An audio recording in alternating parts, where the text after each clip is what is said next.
عزیز طلبہ کرام، آج کا ہمارا لیکچر وہ آیت نمبر 8 اور 10 پر مشتمل ہے۔ پہلے ہم آیت نمبر 8 کو پڑھتے ہیں، اور وہ آیت ہے ان اکرمکم عند اللہ اتقاکم۔ ان اکرمکم عند اللہ اتقاکم، اس آیت کا لفظی ترجمہ ہمارے سامنے موجود ہے بورڈ پر۔ انا بے شک، اکرمکم تم میں زیادہ عزت والا، تکریم والا، تم میں زیادہ عزت والا، اتقاکم عند اللہ اللہ کے ہاں، اللہ کے نزدیک۔ اتقاکم، اتقا کا معنی زیادہ پرہیزگار، اتقاکم تم میں زیادہ پرہیزگار۔ تو بامعنی ترجمہ یہ ہوگا کہ بے شک اللہ تعالیٰ کے نزدیک تم میں زیادہ پرہیزگار، وہ زیادہ عزت والا وہ ہے جو زیادہ پرہیزگار ہے۔ بے شک اللہ تعالیٰ کے ہاں تم میں زیادہ عزت والا وہ ہے جو تم میں زیادہ پرہیزگار ہے۔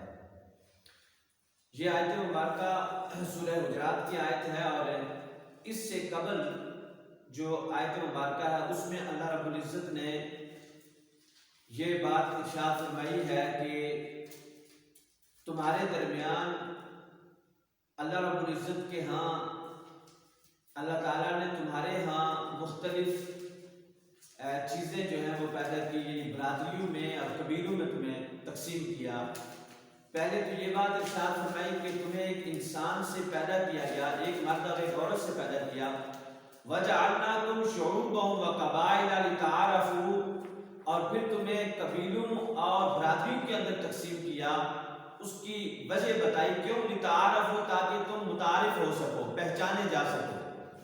تو برادریوں کا اور قبائل کے بنانے کا مقصد یہ تھا تاکہ لوگوں کی پہچان حاصل ہو، آپس میں انٹروڈکشن ہو سکے اور تعارف ہو سکے۔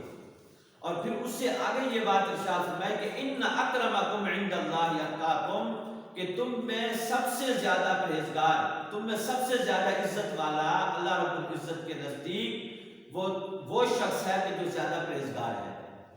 تو گویا کہ عزت اور شرف کا معیار اس آیت مبارکہ کے اندر بیان کیا گیا کہ وہ نہ برادری ہے، نہ کوئی قبیلہ ہے، نہ پیسہ ہے، نہ مال و دولت ہے، بلکہ عزت کا معیار وہ تقویٰ ہے، عزت کا معیار وہ پرہیزگاری ہے، اور عزت کا معیار وہ اللہ رب العزت کا ڈر اور خوف ہے کہ جو شخص اپنے اندر رکھتا ہے، اس میں جتنا زیادہ جس کے ہاں وہ خوف اور ڈر موجود ہوگا، اللہ کی محبت دوسرے لفظوں میں کہیں دل کے اندر ہوگی، وہی شخص سب سے زیادہ عزت والا ہوگا۔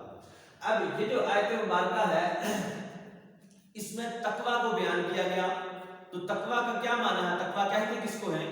تو تقویٰ کا لغوی معنی تو یہ ہے کہ پرہیز کرنا، بچنا، احتیاط کرنا، اور اصطلاحاً تقویٰ کہتے ہیں کہ ایسی چیزوں اور ایسی برائی سے اور ایسی منکرات سے اپنے آپ کو بچانا جس سے اللہ رب العزت نے منع فرمایا ہے، تقویٰ کہلاتا ہے۔ اب متقی آدمی اور تقویٰ اختیار کرنے والا آدمی وہ اللہ رب العزت کے ہاں زیادہ معزز اور محترم ہے، زیادہ عزت والا ہے۔ اور پھر قرآن مجید کے اندر مومنین کی جو صفات بیان کی گئی ہیں ان کے اندر ایک صفت یہ بھی بیان کی گئی ہے کہ وہ متقی ہوتے ہیں، وہ پرہیزگار، مومنین پرہیزگار ہوتے ہیں، اور اللہ تعالیٰ کا خوف اور ڈر اور اللہ کی محبت دل کے اندر رکھنے والے ہوتے ہیں۔ اور پھر جنتیوں کو، وہ لوگ کہ جن کو اللہ رب العزت جنت نصیب کریں گے، ان کے بارے میں بھی یہ بات ارشاد فرمائی گئی ہے کہ وہ لوگ ہوتے ہیں کہ جو متقی اور پرہیزگار ہوتے ہیں۔ تو گویا کہ سورہ حجرات کی اس آیت مبارکہ میں نبی اللہ رب العزت نے عزت کا اور تکریم کا جو معیار ہے وہ یہ ذکر فرمایا ہے کہ وہ تقویٰ ہے، وہ پرہیزگاری ہے، وہ اللہ رب العزت سے ڈرنا ہے۔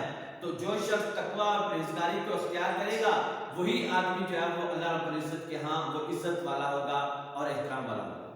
یہاں پر اس آیت مبارکہ کا ہی ایک شان نزول ہے۔ فتح مکہ کے موقع پر جب مسلمانوں کو فتح نصیب ہوئی تو نبی پاک صلی اللہ علیہ وآلہ وسلم نے حضرت بلال حبشی رضی اللہ تعالیٰ عنہ کو یہ حکم ارشاد فرمایا کہ بلال آج آپ خانہ کعبہ کی چھت پر چڑھ کر آزان دیں۔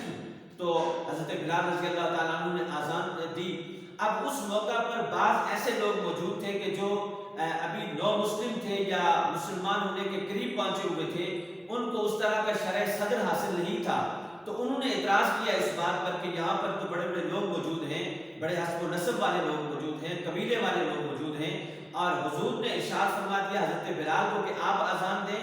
انہوں نے انسلٹ محسوس کی اور جو ہے وہ اس کا اظہار کیا، اور یہ بات پھر نبی رسالت پناہ صلی اللہ علیہ وسلم تک جب پہنچی اور آپ صلی اللہ علیہ وآلہ وسلم نے ان لوگوں کو طلب فرمایا، اور طلب فرما کر یہ بات ارشاد فرمایا کہ کیا واقعی تم نے یہ بات کہی ہے؟ ان سب نے اس بات کا اقرار کیا کہ ہاں ہمارے دل میں یہ بات پیدا ہوئی ہے، محسوس ہوئی ہے۔ تو اس پر پھر اللہ رب العزت نے یہ آیت مبارکہ نازل فرمائی اور یہ بات ارشاد فرما دی کہ یاد رکھو ان اکرمکم عند اللہ اتقاکم، یاد رکھنا کہ تم میں سب سے زیادہ عزت والا وہ آدمی ہے کہ جو زیادہ پرہیزگار ہے، جو زیادہ متقی ہے، جو زیادہ اللہ رب العزت کی محبت اپنے دل کے اندر رکھتا ہے، وہ آدمی بڑا ہے۔ اور پھر خطبہ حجۃ الوداع کے موقع پر بھی نبی پاک صلی اللہ علیہ وسلم نے بہت وضاحت کے ساتھ یہ بات ارشاد فرمائی کہ یاد رکھو کہ لا فضل لعربی علی العجمی ولا لعجمی علی العربی ولا لاسود علی احمر ولا لاحمر علی اسود الا بتقوی اللہ۔ حضور نے فرمایا کہ آج کسی گورے کو کالے پر، کسی کالے کو گورے پر، کسی سیاہ کو کسی وہ سرخ کو سفید پر اور کسی سفید کو سرخ پر کوئی فضیلت حاصل نہیں ہے مگر یہ کہ تقویٰ کی بنیاد ہے۔ جو شخص متقی اور پرہیزگار ہوگا اللہ رب العزت اس کو جو ہے وہ عزت اور تکریم عطا کریں گے۔ تو یہ ایک آیت مبارکہ تو ہماری یہ ہوئی۔ اسی طرح سے آیت نمبر 10 ہے اور وہ آیت ہے وَأَوْفُوا بِالْعَهْدِ، اوفو بالعہد، اوفو کا معنی اور پورا کرو، بالعہد وعدہ کو، تو باما میں ترجمہ ہوا کہ اور وعدہ پورا کرو۔ اس آیت مبارکہ میں عہد اور وعدے کے پورا کرنے کا حکم ارشاد فرمایا گیا ہے، اور جیسا کہ آیت کے مطلب سے ہی یہ بات بہت واضح ہے کہ عہد کو پورا کرنے کا یہ حکم جو دیا گیا ہے اور یہ لازم اور ضروری ہے کہ ہمیشہ عہد کو پورا کیا جائے۔ اب عہد ہے کیا چیز؟ تو عہد کی تقسیم کی طرف ہم آتے ہیں۔ اس سے قبل ہم تھوڑی سی بات کریں گے کہ عہد جو ہے وعدے کا پورا کرنا، یہ مومنین کی بھی ایک صفت بیان کی گئی ہے اور سورہ مومنون کے اندر آتا ہے کہ والذین هم لاماناتہم وعہدہم راعون، کہ مومن وہ لوگ ہیں کہ جو اپنے عہد کو اور وعدے کو پورا کرتے ہیں۔ اسی طرح سے اہل جنت کی صفات میں سے یہ صفت ذکر فرمائی گئی کہ یہ وہ لوگ ہیں کہ جو عہد کو پورا کرنے والے ہیں، ٹھیک، اور وعدے کو پورا کرنے والا آدمی جنت کے اندر جائے گا، وعدے کو پورا کرنے والا آدمی مومنین کی صفت کے اندر اور متقین کی صفت کے اندر شامل ہوتا ہے۔ اس اعتبار سے گویا کہ عہد کی اہمیت جو ہے وہ بڑھ جاتی ہے۔ اب پھر جو عہد کے اقسام ہیں تو بہت ساری اقسام عہد کے آتے ہیں۔ سب سے پہلے تو عہد وہ ہے کہ جو ہم نے اور ہر ایک شخص نے عالم الست کے اندر اللہ رب العزت سے کیا، اور اللہ تعالیٰ نے اس مقام پر ایک عہد لیا کہ جب الست بربکم، کیا میں تمہارا رب نہیں؟ اب ساری انسانیت نے اول تا آخر ان لوگوں نے اس مقام پر یہ کیا تھا کہ ہاں آپ ہی ہمارے اللہ ہیں، رب ہیں، اور پھر اس عہد کو نبھانا ہوتا ہے دنیا میں انسان کو، جب تک اس کی موت واقع ہوتی ہے اس نے اس عہد کو نبھانا ہوتا ہے کہ اللہ تعالیٰ کے حکموں کو اس نے پورا کرنا ہوتا ہے۔ تو عہد کی سب سے بڑی قسم تو یہ ہے۔ دوسری عہد کی وہ قسم ہے کہ جو ایک آدمی دوسرے آدمی کے ساتھ ایک وعدہ کرتا ہے، اس وعدے کو بھی پورا کرنا ہے۔ اسی طرح سے ایک آدمی دوسرے آدمی کے ساتھ کوئی اگریمنٹ کرتا ہے، کوئی ذمہ داری اس کو سونپتا ہے، اس کے حوالے کرتا ہے، اب وہ بھی عہد کے اندر شامل ہوتا ہے، اس کو بھی عہد سے تعبیر کیا جاتا ہے۔ تو اسی طرح سے ایک آدمی جو دوسرے آدمی کے ذمہ کوئی عہدہ اور منصب اس کے ذمہ لگاتا ہے تو وہ عہدہ اور منصب بھی وعدے کے قبیل کے اندر آتا ہے، اس کو اچھے طریقے سے پورا کرنا اور اس کا ایفا کرنا یہ اس عہد کے پورا کرنے کے اندر شامل ہے۔ تو عہد کی یہ جو اقسام ہیں مختلف، یہ ساری کی ساری اس بات کا تقاضا کرتی ہیں کہ ان کو احسن طریقہ کے ساتھ پورا کیا جائے، اس لیے کہ نبی پاک صلی اللہ علیہ وسلم نے مختلف احادیث کے اندر یہ بات ارشاد فرمائی۔ ایک حدیث کے اندر تو فرمایا کہ لا ایمان لمن لا دین لمن لا عہد لہ، اس شخص کے دین کا کوئی اعتبار نہیں ہے جس آدمی کے پاس عہد کی پاسداری نہیں ہے۔ جو آدمی عہد کو پورا نہیں کرتا اس آدمی کے دین کا کوئی اعتبار نہیں ہے۔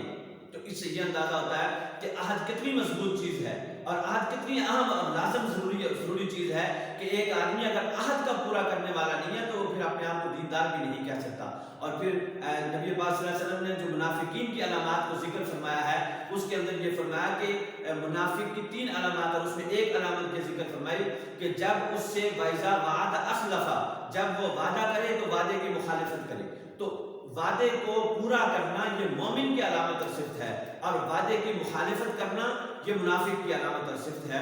اللہ رب العزت ہمیں ان دونوں آیات کو اچھے طریقے سے سمجھنے، پھر اس کو یاد کرنے اور پھر اس پر عمل کرنے کی توفیق نصیب فرمائے۔ والسلام علیکم ورحمۃ اللہ وبرکاتہ۔